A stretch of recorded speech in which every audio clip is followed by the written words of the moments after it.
Early in the morning, lots of people were busy at the taxi garage. Amanda, a young woman who drives a taxi, had been fixing her car for a while without noticing anything else around her. Suddenly, a deep voice interrupted her. "Hi, Amanda. It's early, and you're already fixing your car. What's wrong? Need a hand?" Amanda stopped working, wiped sweat from her forehead, and looked up. She looked funny with smudges of engine oil on her nose and holding a dirty cloth and wrench. "Hey, Barry. Thanks, but I've got it sorted. The ignition was acting up, but I changed some parts, and now it works fine. Let me clean up, and we can grab some coffee. I'm starving. I made some cabbage pies yesterday. Help yourself." Barry happily accepted and praised the pies. "Amanda, you're amazing. These are tasty. You're good with cars, baking, and you're pretty. Too bad I'm married, and your fiancé is foolish. You should be appreciated and taken care of." Amanda sighed heavily, sat down with him, sipped her hot coffee, and said thanks, but men are all the same. They're nice at first, then they disappear. But I don't need anyone. I'll save up, have a child, and raise them alone. Just don't tell Mr. Ferris I'm pregnant. Before finishing her meal, the radio called her for a customer. She said goodbye to Barry and left, humming a tune. Amanda actually enjoyed driving a taxi a lot. Meeting different people and hearing their stories made her day exciting, even though there were some tough moments. If someone had told her 3 months ago that she'd be a taxi driver, she wouldn't have believed it. Amanda grew up in the countryside, where she lived with her grandfather. Her mom passed away when she was very young, and she never met her dad. Her grandpa took care of her so she wouldn't have to go to an orphanage. Amanda loved living in the countryside, with fields of wheat, fresh-smelling hay, and her favorite cat. Her grandpa taught her everything, from cutting grass to fixing their old Chevy. They even fixed up the whole car together. By the time she was 16, Amanda could drive just as well as anyone else. She passed her driving test on her first try, but then she decided to move to the city. Amanda knew there weren't many opportunities in the village, with all the young people leaving. So her grandpa gave her his savings and wished her luck. Amanda rented a room and got a job as a waitress in a cafe. It wasn't her favorite job because she had to stand all day and her back hurt by the end of each shift. But she needed to earn money somehow. Every day, a handsome young man named Steven came to the cafe during Amanda's lunch break. He always ordered coffee, sandwiches, and snacks, taking his time to enjoy them. Steven couldn't take his eyes off Amanda, and she felt shy whenever she served him. That's how they started talking. Steven worked as a manager in a tour company nearby and lived with his parents, who both worked in a bank. They were a regular family. Steven would give Amanda lots of compliments and flirt with her. One day, he brought her a beautiful bouquet of pink daisies, saying, "Daisies for my Amanda. You're as lovely as these flowers. I think about you all the time. I'd like to take you to the movies. I've already got tickets for the premiere. Would you like to come?" Amanda was thrilled when Steven asked her out, and they started seeing each other. Steven would meet Amanda after work, walk her home, and eventually started spending more time at her place. Amanda was overjoyed and hoped they would get married soon, as Steven had hinted at several times. But everything changed when Amanda found out she was pregnant. She took a test and felt a bit scared. She and Steven hadn't talked about having children yet, and they weren't planning a wedding. She decided to tell Steven everything that evening and see how he reacted. When Amanda told Steven she was pregnant, he stayed silent for a long time, looking unhappy. Amanda felt hurt and asked, "Are you happy, honey? It's our baby, yours and mine. Maybe we should get married sooner rather than later." Steven mumbled something unclearly, saying it was too soon and that he thought they were being careful. He said he needed to talk to his parents about it first. Then he left, not answering calls or showing up for lunch as planned.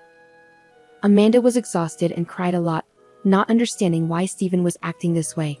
She was devastated when someone told her they saw Steven with another woman at the mall. Amanda couldn't believe it. She thought maybe it was a mistake, but she needed to find out for sure. She took time off work and waited for Steven outside his office. After waiting for 2 hours, Steven finally came out, but he wasn't alone. He was with the same woman from the mall, and they were kissing passionately in a fancy car. Amanda's heart sank, as she felt deeply hurt and betrayed. Losing control, she ran towards the car, banging on the glass and shouting, "You cheater! How could you do this to me?" Steven got out of the car, pushed Amanda away, and said he was sorry but that he was engaged to Peggy now because his parents had decided it. He told Amanda to leave and that it was over between them. Stunned, Amanda slapped Steven and told him she was pregnant with his child. But Steven didn't seem to care and just told her to go to the hospital and deal with it. And Peggy came out of the salon, looking at Amanda with disdain, and asked who she was. Steven dismissed Amanda, saying she was mistaken.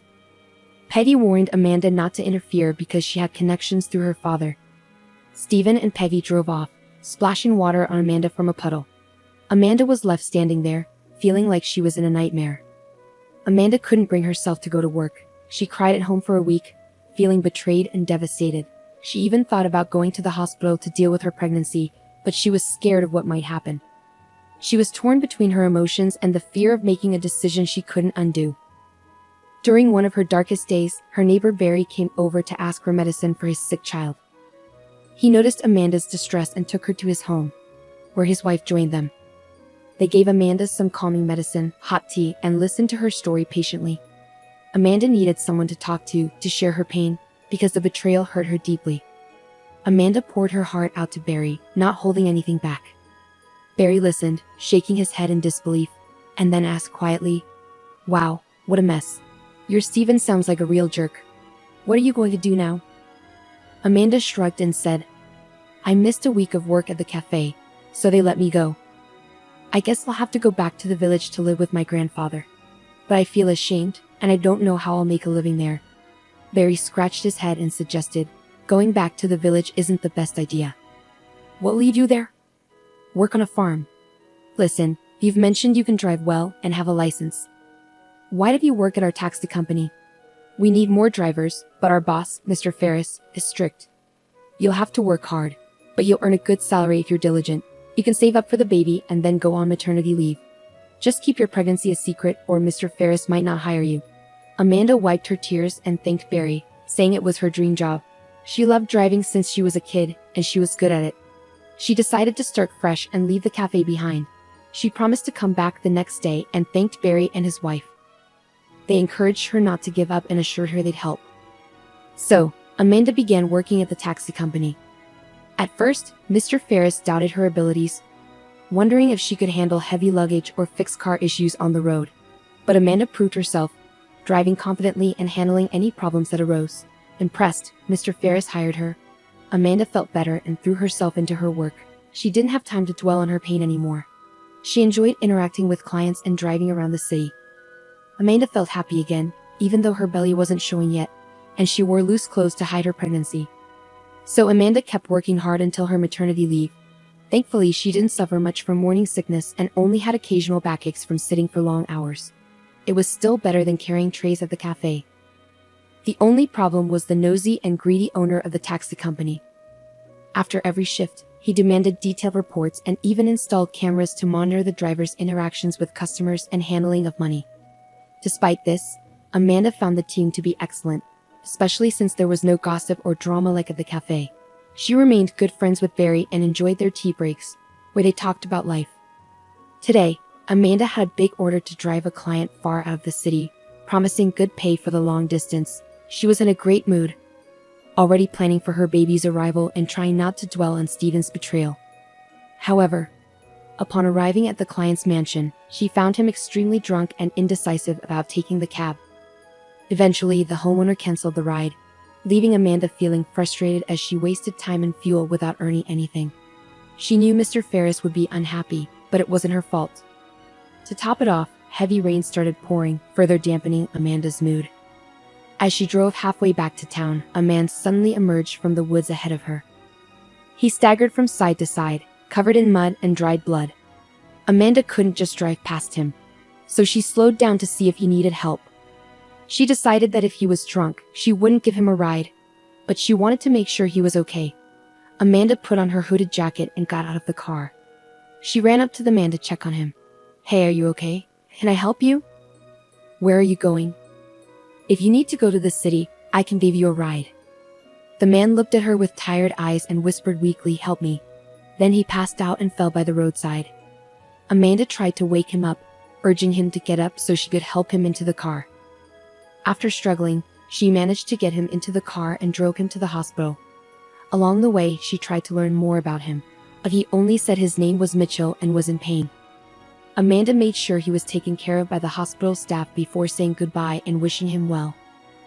When Amanda returned to the taxi park, she realized she was late and worried Mr. Ferris would be angry. She had forgotten about the camera in the car, but Mr. Ferris saw everything from his office and was furious. He scolded Amanda for refusing a client, wasting gasoline, and helping the homeless man, saying she cost him a lot of money. Amanda defended herself, saying the client was sick and the man needed help. But Mr. Ferris didn't listen and threatened to deduct the cost of the gasoline from her salary and take away her bonus as punishment. Now get back to work. You're completely out of control, doing whatever you want. And don't forget to clean the car. It's covered in dirt. How will decent people get in it? Amanda angrily washed the car, thinking to herself, well, this is how you get rewarded for doing good deeds. You're left with nothing. Mr. Ferris is a scoundrel. Nothing is sacred. Exhausted and sad, she finished her shift, went home, and fell asleep immediately after taking a shower. She had no energy left. The next morning, Amanda was woken up by a knock on her door. She was surprised to find 3 well-dressed men, 2 of them bodyguards, standing outside. An unpleasant older man, clearly the big boss, entered without invitation and greeted her, "Good morning. Your name is Amanda, isn't it? You saved my son yesterday, picked him up on the road, and sent him to the hospital. I'm truly grateful to you. Thank you for not letting a man die." Saying this, he placed a puffy envelope on the table. Amanda waved her hands in amazement, saying, "No need, I just felt sorry for him. The poor guy was badly beaten, barely able to walk, and was in rags. How did he end up in that wooded area?" The businessman seemed taken aback by the question but still answered, "You understand? It's an unpleasant story.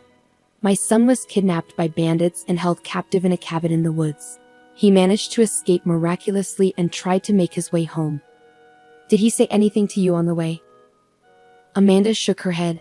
"No, he didn't. He was in a lot of pain and only introduced himself as Mitchell. That's all." The man grinned and said, "Well, that's probably the best news today. All right, we got to go. Take the money. Have a good day. Goodbye." The trio left, and Amanda ran to the window and gasped. There was a whole motorcade of jeeps outside. She counted 4 of them. The girl counted the money. There was a huge sum by her standards. Clearly not a simple gratitude. She pondered. Her sleep was gone. No, something's wrong. First of all, this glossy big shot doesn't look like his father. Not a drop of worry, regret for the fate of his son. His eyes are cold and calculating. Close people don't act like that. Secondly, why did he ask so much if his son had spoken up? So there's something to hide. Thirdly, how did this man learn everything about me so quickly? And most importantly, why did he come to me? And perhaps this money is not gratitude at all but payment for my silence. No. I must go to the hospital again and check on Mitchell. I should find out from him what happened to him. Luckily, today's my day off. Anyway, Amanda bought some goodies on the way and went to the trauma department where she left Mitchell yesterday. But she was not allowed. Why can't I visit my friend? I won't be long. I'll ask how he's doing, and that's all. Let me in for a little while, please. The doctor himself came down to her and strictly said, "Unfortunately, we can't let you in to see Mitchell Libman. He suddenly fell into a coma and is now in the intensive care unit. And it is forbidden to enter there. You have nothing to do there." Excuse me. Amanda was shocked. Yesterday he was weak and beaten, but he was walking on his own feet. And now, all of a sudden, he's in a coma. What's wrong with him? The doctor waved her away angrily. "Why should I report to you? Who are you to him? His father's with him, he knows everything. They'll let you know when you can visit his son. But for now, his condition is extremely serious. I don't have time to argue with you. I have other patients waiting for me. Have a wonderful day." Amanda was very upset and began to leave the hospital. But then she was stopped by the nurse. She took Amanda to a back room and whispered, "It's not as the doctor said. You're Mitchell's fiancé, aren't you?" I guessed it right away. "Well, there's something wrong here. He's not in a coma. He's just being given some powerful medication, and it's unclear why. But I noticed that respectable man who seemed to be his father gave the doctor a big envelope with money and asked him to make sure that Mitchell never left the hospital." "Not at all. I treated his wounds yesterday. It was nothing serious. I think the doctor sold his soul to the devil because he is an avid gambler and he needs money. I know this because I have a cousin who suffers from this addiction. I have seen the doctor several times in the casino when I took my cousin out of there. I told you the truth, but don't give me away, okay? Or they'll fire me or destroy me. Alright, I'm off. Amanda was in shock. She didn't know what to do, how to help Mitchell. She scolded herself. Well, I got involved in a story again. I have many problems myself, and I'm worried about other people's problems. What a stupid character I have. The girl was tormented with worries and doubts all night, not sleeping a wink, and by morning, she decided for sure that she would not be able to live peacefully if she did not save Mitchell. After all, the guy was her age. Why should he die? It's not right, it's not fair. Amanda's first impulse was to run to the police and tell them everything she knew. But then she changed her mind. After all, if the rich man had so much money and connections to buy everyone and everything, then in the police, he probably has his own people. And what could she charge him with? It's all just rumors so far, no proof. The worst part was that there was no one to consult. And then Amanda remembered Nurse Deborah, so she decided to talk to her again, setting up a meeting at a cafe. Surprised, Deborah arrived on time. Amanda was the first to start. I'm sorry to bother you again. It's just that I have no one else to turn to. I can't tell anybody about something like this. They won't believe it. So I beg you to help me save Mitchell. I want to get him out of the hospital. I can get a car. I can drive. But how can I get him out? He's in a coma right now. Deborah paused for a moment, then replied, Okay, let's think this through. I have the night shift the day after tomorrow. It'll be Saturday. There will only be a few people on duty in the ward. Plus, Mitchell's doctor has Sunday off.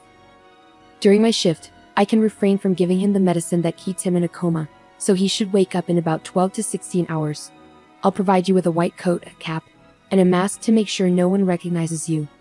We can also give you a name tag that says you're a doctor. We'll try to handle this ourselves. I'm hesitant to involve anyone else because I don't fully trust anyone. The only thing left is to figure out what to say when they come looking for him, which will likely happen during my shift. I could get fired for this, but you know what?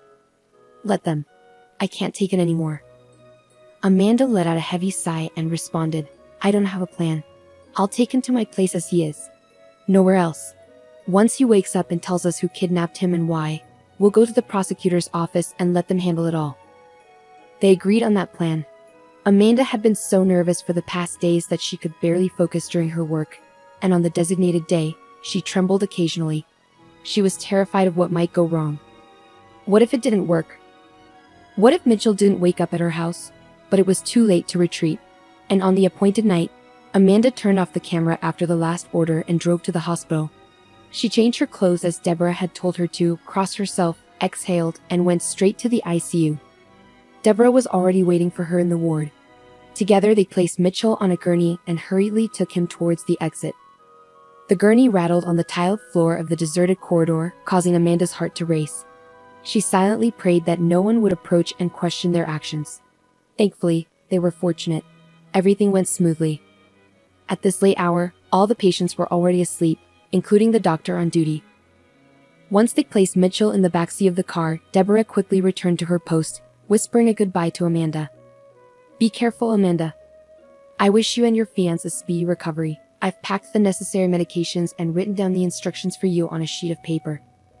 In a hurry, Amanda drove frantically, her heart racing with fear. She felt like a criminal, constantly checking her surroundings, afraid of being followed. When she reached her house, she called her neighbor Barry urgently and whispered into the receiver. Barry, could you come out for a minute? I need your help. I'm sorry for being so late. Barry was shocked when he saw the unconscious guy in the back seat. Amanda begged. Please help me. I can't lift him alone. We need to get him to my room. Just don't ask questions right now, okay? I promise I'll explain everything later. Without hesitation, Barry helped carry Mitchell into the room and placed him on the sofa. He asked, What's going on, Amanda? Why did you bring him here? Did you also take the taxi from work? Mr. Ferris will be angry. Did anyone see you? Amanda shook her head, replying, No one saw me. I turned off the camera. I'll turn it back on. You won't tell on me, will you? I'm not doing anything wrong. I'm trying to save this man's life. Do you believe me? Barry waved his hand and said, I know you're a good person. I believe you, but please, keep me out of it. I have a family to think about. I won't tell anyone, but I don't want to know too much. I'm going home. I did what I could. Amanda returned the taxi to the company without any issues. The guards treated her well, and she was sure they wouldn't report her. However, she couldn't stop trembling from the evening's events and emotions. She arrived home on the last bus, checked that Mitchell was breathing normally, and collapsed beside him, exhausted. She was really worried and started crying. God, what did I get myself into? Barry was right, this is really dangerous. And if that rich man finds me, what's going to happen to me? And what about Mitchell? I don't have anyone to protect me. My life feels like a detective story, and I'm the main character. It's so scary, but at least I managed to save someone. That's something to be happy about. 13 hours went by, and Mitchell finally woke up. He squinted in the sunlight and looked around, feeling confused. Hey, where am I? Why am I not in the hospital? Oh, I remember you. You're the taxi driver who saved me on the highway. I never got to say thank you. Amanda smiled and said, I'll tell you a story that might make you thank me again, even though it's risky for me to do so. But still. Amanda went on to tell Mitchell everything she knew about his supposed father, the drugs he was given, and her own pregnancy. She needed to get it off her chest and share it with someone. Mitchell listened closely without interrupting, staying silent for a while. Then he started telling his own story. Yeah, he's not my real dad. But to make you understand, let me start from the beginning. It's a long and complicated story. My parents were wealthy. My dad owned a bunch of hotels, and my mom was a psychologist for famous people. When I was 3, my dad was threatened by some criminals who wanted to take over his business. That's when he wrote his will, saying that everything would be mine when I turned 25. I think that's why all this chaos started. I'm turning 25 next month. My dad had a close friend named Hank Long, who was also kind of a relative. My dad trusted him a lot. After the threats, the bad guys attacked my dad and shot him while he was in the car. My mom got really sick from sadness and stress. She already had a weak heart and passed away not long after. So I was left all alone at 3 years old. Mr. Long, my dad's friend, took care of me and became like a dad to me. He's the one who came to see you. Mr. Long took over my dad's business and made me feel like I owed him for not sending me to an orphanage. He didn't treat me badly, but he didn't show me much love either.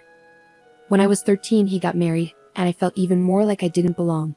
He sent me to a fancy school in England and then to university. Finally, I started coming back home to start my own business, but my stepdad still wanted to control me. I found out about my dad's will by accident when I visited my old nanny. She had been with me during all the tough times and knew everything but never said anything. Then I had an argument with my stepdad and started looking for the lawyer who had the will. That's when things started going really wrong.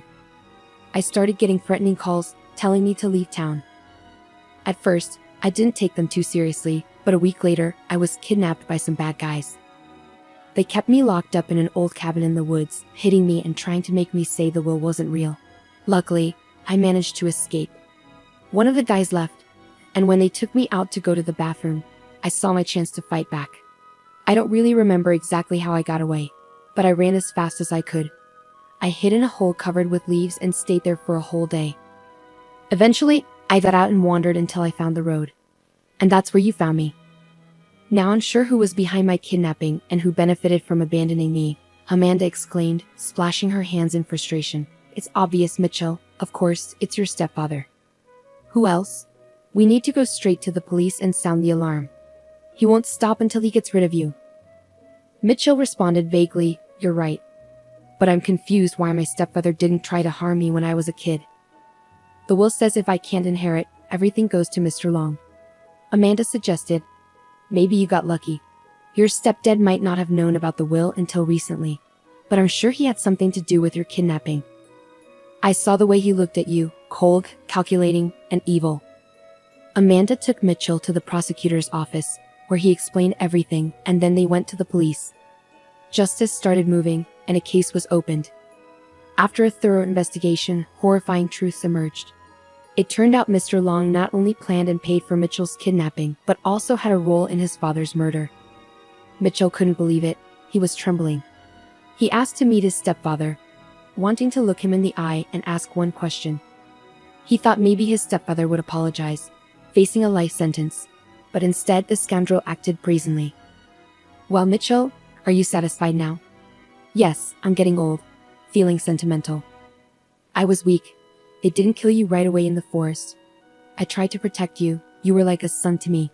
Mitchell choked with disbelief. Like a son? How can you say that? You've been pretending to mourn my father, promising to find his killers, but you ordered his death.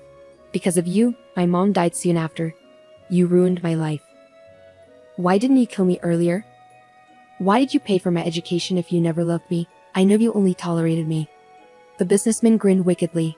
At first, I pitied you, so I sent you away to study. It also helped my reputation in high society to educate the son of my late partner.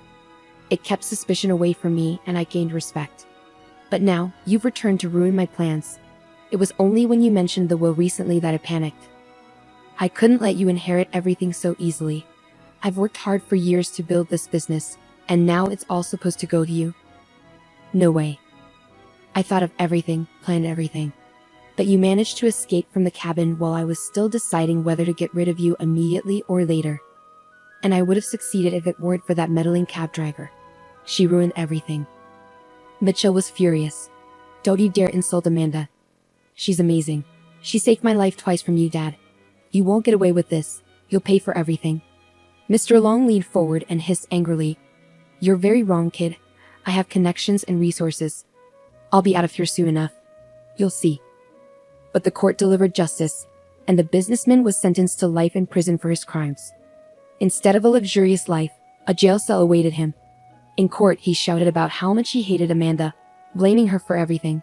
She had stopped him from getting even richer and had saved his stepson, whom he didn't even care for. Mitchell took charge of the company and threw himself into his work. He and Amanda became close friends, often spending time together. Mitchell secretly harbored feelings for Amanda. He admired everything about her, her contagious laughter, her unique features, and her kind eyes. However, Mitchell couldn't confess his feelings because Amanda was pregnant with another man's child and preparing for childbirth. He feared that confessing now would only hurt her and ruin their close friendship. So instead, Mitchell chose to take care of her and support her in every way he could. He insisted that Amanda move out of her old, cramped housing, and he rented a comfortable apartment for her. He also encouraged her to stop working as a taxi driver since her pregnancy was becoming noticeable, and her employer wouldn't provide maternity leave or might even fire her. Mitchell provided financial assistance to Amanda and made sure she had everything she needed. Amanda felt overwhelmed by his kindness. Mitchell, you're spoiling me too much. No one has ever cared for me like this. Thank you so much. It's a shame I had to quit driving. I really loved that job. Sitting at home all day is boring. Quietly, Mitchell replied, looking into her eyes. Amanda, this is the least I can do for you. You're not just a stranger to me anymore. In fact, you're the closest person to me now. Don't worry, soon you'll have your baby boy, and there won't be a dull moment. I'll be there to pick you up from the hospital. Will you let me be a godfather?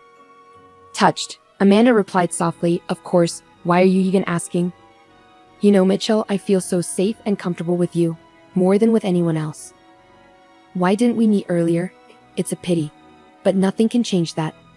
Amanda's heart was also filled with love for Mitchell, but she didn't dare to entertain those feelings. She kept reminding herself, don't fantasize about him. Why would he want someone else's child? Don't ruin his life. But then, why does he care about me so much? Not every friend would do that. Is it just out of gratitude? I have to convince myself that he's just a friend, nothing more. We can never be anything more. Amanda was tormented by worries and doubts with no one to confide in. One day, while leaving the women's clinic, she bumped into Deborah, the nurse who had helped save Mitchell. Both women were delighted to see each other and decided to have lunch at a cafe and catch up. Pregnancy suits you, Deborah remarked with a laugh. You look radiant. So how did your detective story with the kidnapping end?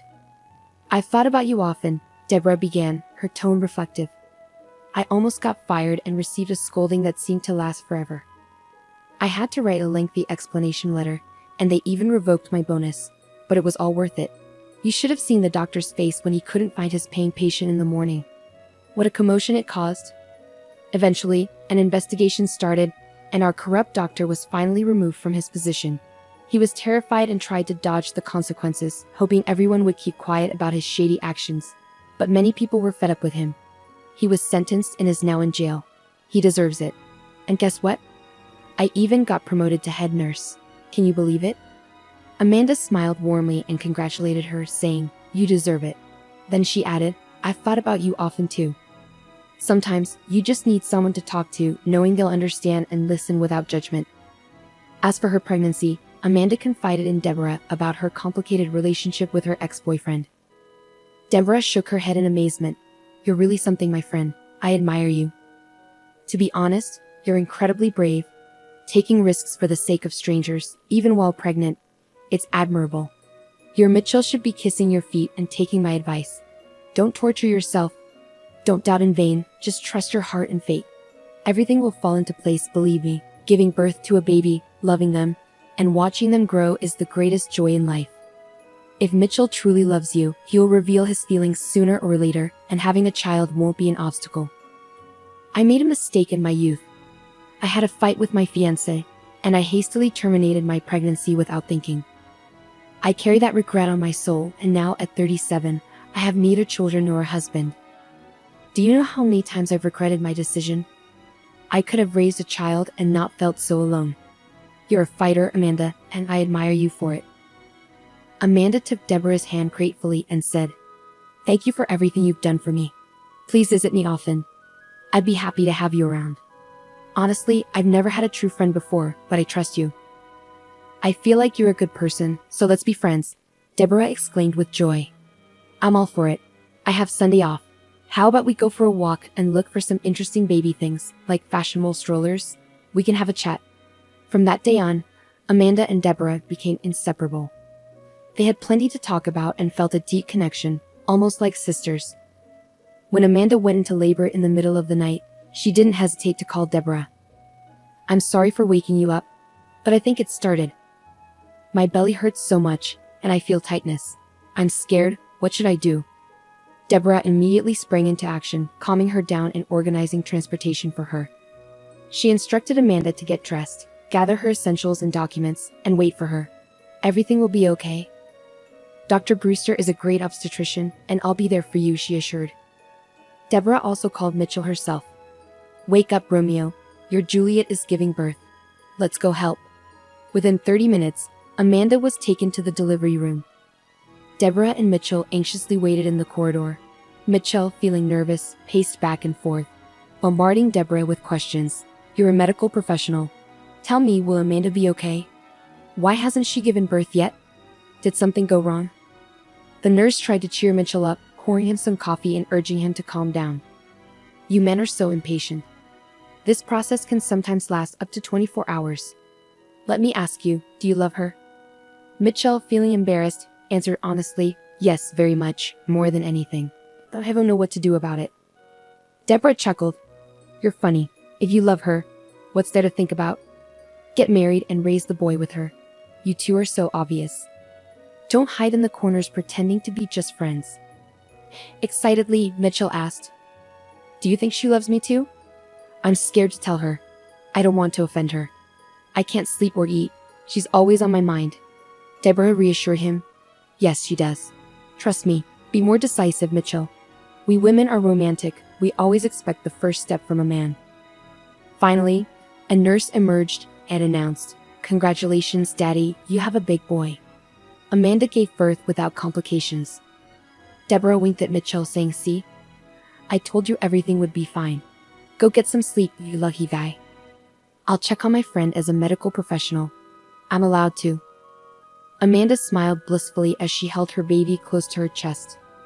The pain of labor seemed insignificant now as she looked at her son. The name Mark came to her mind effortlessly, regardless of who the father was. What mattered was that he was her own flesh and blood, and her life was forever changed, no longer just belonging to herself. Deborah entered the room quietly, kissing Amanda and congratulating her. "Look at him, frowning like an old man. Come on, smile." Amanda laughed and replied, "To be honest, it wasn't easy. The doctors were worried I couldn't do it on my own. But Mark and I pushed through, and now here he is, my little miracle." "Where's Mitchell? Did he go home?" Deborah chuckled and said, "I doubt he left. You should have seen how worried he was about you. He paced like a caged tiger, bombarding me with questions. He loves you, Amanda, that's for sure. I think he'll propose to you soon." Will I be your maid of honor? Amanda's heart skipped a beat as she exclaimed, You think so? I'm so grateful that both of you are here, that you both appeared in my life. I was pregnant and alone with only my neighbor's support. Deborah smiled and said, I'll be happy to babysit the little serious baby. I know he'll grow fond of me. On the day of discharge, Mitchell arrived dressed in an expensive suit with a bouquet of flowers. Deborah had been with Amanda all morning, helping her get ready, teasing her and curling her hair with a curling iron. Your Romeo is downstairs waiting impatiently, she teased. Confused, Amanda asked, Deborah, what's all this? It feels like we're getting ready for a party. I'm just being discharged. Why all the fancy outfits? The nurse chuckled and replied, Who knows, who knows? One thing I can tell you is that you're in for a surprise.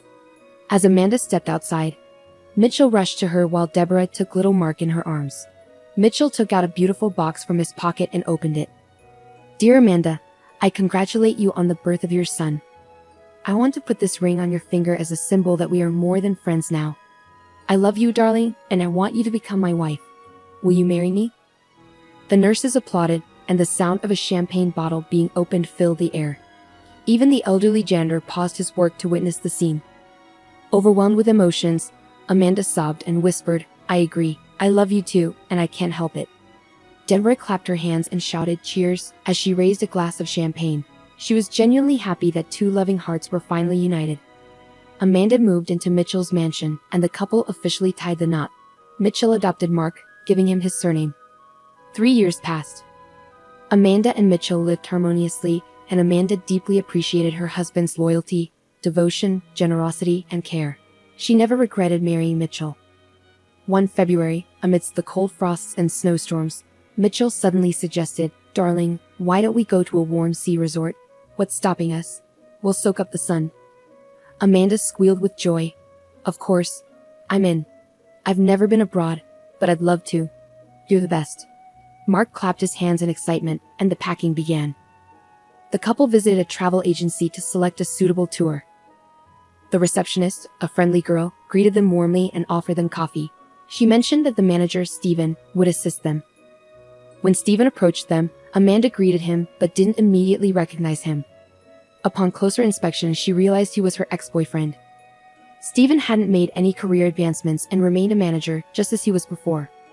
Amanda decided to play along by pretending not to remember him. She coolly said, My husband's son, and I would like to choose a family tour to the sea.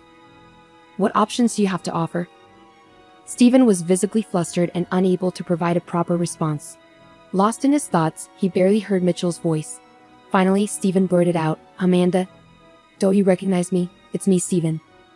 Is this my son? What's his name? Mitchell answered stiffly, This is my son, Mark Lebman. Any more questions? Amanda calmly replied, Don't get excited, my love. The man has made a mistake. Mitchell took his wife and son, and they left the agency. Stephen was shocked. Losing such clients and such a woman.